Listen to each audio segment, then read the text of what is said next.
আসসালামু আলাইকুম। এসএসসি 26 এর ছোট বন্ধুরা কেমন আছো সবাই? আশা করি সবাই ভালোই আছো।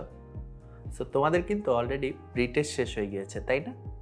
সো সামনে টেস্ট, অনেক চিন্তা মাথার মধ্যে।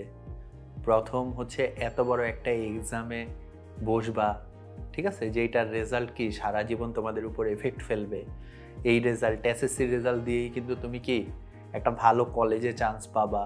তারপরে কি এই রেজাল্ট দিয়েই কিন্তু হচ্ছে কি যখন সামনে অ্যাডমিশন টেস্ট দিবা, মানে 2 বছর পরে যখন অ্যাডমিশন টেস্ট দিবা, তখন কিন্তু এই এসএসসি রেজাল্টের উপর বেস করে একটা নাম্বার, যেমন মেডিকেলে 50 মার্ক থাকে এসএসসি রেজাল্টের উপর বেস করে। সো এগুলো নিয়েও কথা বলবো। সো তাহলে বুঝতে পারতেছো যে এসএসসি আসলে তোমাদের জীবনে কি অনেক বড় একটা ধাপ। আর তোমাদের খুবই দুর্ভাগ্য যে তোমরা হচ্ছে মাত্র 1 বছর সময় পাচ্ছ। এসএসসিতে সবাই নর্মালি 2 বছর সময় পায়, বইটা ভালো করে পড়ার সময় পায়, কিন্তু তোমাদের দুর্ভাগ্য যে তোমরা মাত্র 1 বছর সময় পাচ্ছ, তার উপর বেশিরভাগ পড়াই হচ্ছে তোমাদের জন্য একেবারে নতুন। সো আমি হচ্ছে তোমাদেরকে আজকে এই যে আমাদের লক্ষ্য জিপিএ 5 প্রোগ্রামটা শুরু হচ্ছে, তার আগে আমি তোমাদেরকে কিছু ছোট ছোট উপদেশ দিতে চাই আমার নিজের জীবন থেকে নেওয়া। সো আমিও তোমাদের মতো এখানে অনেকেই আছো যাদের এখনো পড়াশোনা ভালোভাবে শেষ হয়নি। সো আমি তোমাদেরকে 3টা ভাগে ভাগ করতে চাচ্ছি। এক ভাগ যাদের হচ্ছে ভালো করে পড়াশোনা হয়ে গিয়েছে, সেকেন্ড ভাগ যাদের কিছু ভালো করে পড়াশোনা হয়েছে, কিছু ভালো করে পড়াশোনা হয়নি, এবং 3 নাম্বার যাদের একেবারেই পড়াশোনা হয়নি। সো তুমি কোন ভাগে তুমি খুব ভালো করেই জানো। সো আমি আসি তোমাদেরকে যে তোমরা যে যেই ভাগের মধ্যেই রয়েছো কার এখন কি করা উচিত। সো প্রথমে তাদের নিয়ে কথা বলবো যাদের ভালো মতো পড়াশোনা হয়েছে। তুমি হচ্ছে প্রত্যেকটা চ্যাপ্টার টিচার যখন পড়িয়েছে ভালো করে শেষ করেছো, স্কুলের পরীক্ষাতে হচ্ছে ভালো রেজাল্ট করেছো, প্রি টেস্টে ভালো করেছো, এবং তুমি জানো যে যেই অধ্যায়গুলো তোমার সিলেবাসে আছে, এসএসসিতে রয়েছে, সেগুলো তুমি কোনখান থেকে কতটুকু পড়া লাগবে। সো এখন তোমাদের যাদের এত ভালো করে পড়াশোনা হয়েছে, এই সংখ্যাটা খুবই কম, আর 10%-এর আশেপাশে। সো তোমাদের আসলে কি করা উচিত এখন? সো তোমাদের এখন আসলে বেশ কিছু জিনিস করার আছে। যেমন ফার্স্ট অফ অল হচ্ছে তুমি প্রি টেস্টে যে সাবজেক্টে যে অধ্যায় কম পেরেছো, বা প্রি টেস্টে পড়ার সময় তোমার যেখানে মনে হয়েছে যে আমি এখানে একটু কম পারতেছি, তোমার কাজ হবে ওই অধ্যায়টা এখন আবার ভালো করে রিভিশন দেয়া, রিক্যাপ করা, ভালো মতো পড়া, ঠিক আছে? সো আমাদের হচ্ছে বিভিন্ন রেকর্ডেড ক্লাস আছে। সো ওই ক্লাসগুলো তোমরা দেখতে পারো। যেই অধ্যায়ে তোমার সমস্যা রয়েছে, তো প্রথম কাজ কি নিজের সমস্যাটা ফাইন্ড আউট করা, ঠিক আছে? আচ্ছা, তারপরের কাজ কি? তারপরের কাজ হচ্ছে তোমার প্র্যাকটিস বুক যেইগুলো দেওয়া হয় তোমাদেরকে, প্র্যাকটিস বুকগুলো খুবই খুবই খুবই ভালোভাবে শেষ করবে। ফিজিক্স, কেমিস্ট্রি, ম্যাথ, এইখানে যে ম্যাথগুলো আছে ওই ম্যাথগুলো হচ্ছে খুব ভালোভাবে শেষ করবে, ঠিক আছে? এরপরে হচ্ছে সো তোমাদের এখন মেইন কাজ হচ্ছে তাহলে 2টা। এক হচ্ছে নিজের গ্যাপগুলো খুঁজে বের করা, এবং আরেকটা কি করতে হবে, প্র্যাকটিস বুকটা খুবই ভালোভাবে শেষ করতে হবে, ঠিক আছে? তোমাদের টার্গেট কি ভাইয়া? টার্গেট হচ্ছে 1250। টার্গেট কত? কমপক্ষে 1250। ওকে, সো এই তো গেল টপ 10%। এইবার আসি সেকেন্ড।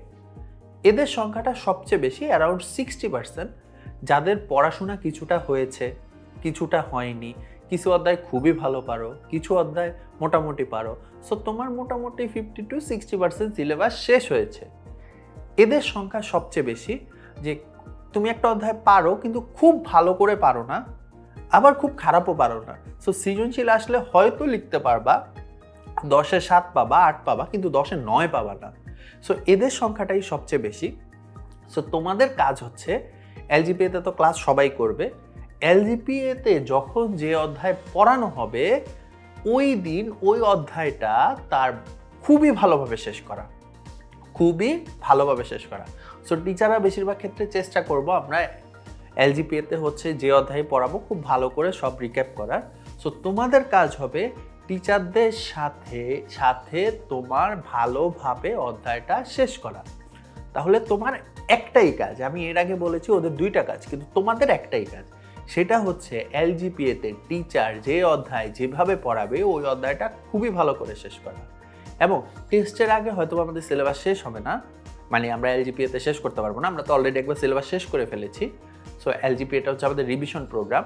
সো আমরা করব কি, যে বাকি যে অধ্যায়গুলো টিচার শেষ মানে টেস্টের আগে শেষ হবে না, ওই অধ্যায়গুলো হচ্ছে রিভিশন দেব এবং খুবই ভালো করে, দরকার পড়লে পুরান রেকর্ডেড ক্লাসগুলো দেখব। এইভাবে যখন আমার কোনো একটা অধ্যায় ভালোভাবে পড়া শেষ হয়ে যাবে, তখন আমি অবশ্যই হচ্ছে প্র্যাকটিস বুকগুলা সলভ করব।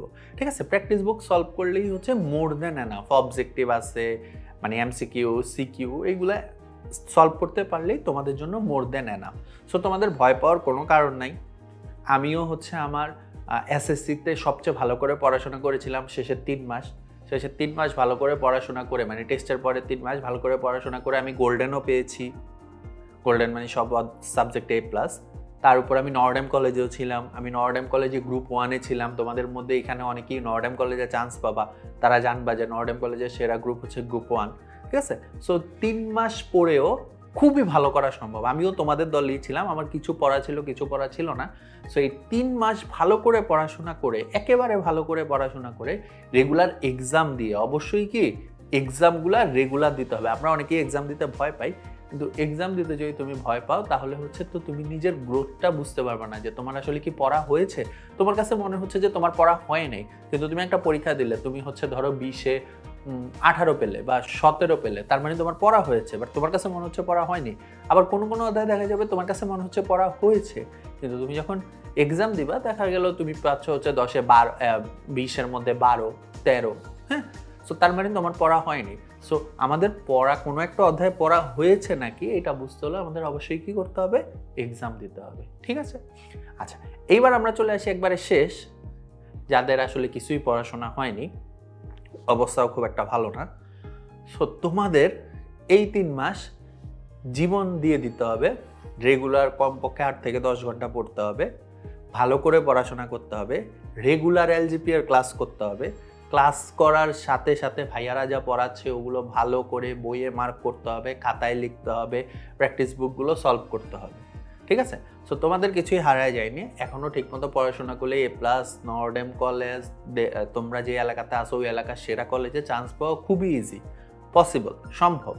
ঠিক আছে, সো তোমাদের এখন কি করতে হবে, জাস্ট এলজিপিএতে ভাইয়ারা যেভাবে পড়াচ্ছে ভাইয়াদের সাথে রুটিন করে এগিয়ে যেতে হবে। নতুন করে কোনো রুটিন করার দরকার নেই। ভাইয়ারা যেভাবে পড়াবে, জাস্ট টিচারদের সাথে হচ্ছে আমাকে ফ্লোয়ের সাথে এগিয়ে যেতে হবে, তাহলেই হবে। তোমাদের জন্য জাস্ট একটাই সাজেশন, যে টিচারদের সাথে এগিয়ে চলো। কোনো একটা অধ্যায় মিস হলে সমস্যা নেই, পরে যখন আবার গ্যাপ আসবে তখন ফেরত এসে আবার হচ্ছে অধ্যায়টা শেষ করবা। সো কোনো টেনশন নেওয়ার কোনো দরকার নেই। আমার 3 পক্ষের কাছেই হচ্ছে একটা আবেদন যে তোমরা ভালো করে পড়াশোনা করবা, এলজিপি এর ক্লাসগুলো ঠিকমতো করবা। ক্লাস শেষে তোমাদের কিছু সলভিং ক্লাস হবে, ওই সলভিং ক্লাসগুলো ভালো করে করবা। ইনশাল্লাহ A+ও পাবা, গোল্ডেন A+ও পাবা, 1250+ মার্কও পাবা এবং ভালো কলেজেও চান্স পাবা। তোমাদের জন্য অনেক অনেক দোয়া থাকলো। ক্লাসে দেখা হবে তোমাদের সাথে। আজকে এইটুকুই। আসসালামু আলাইকুম।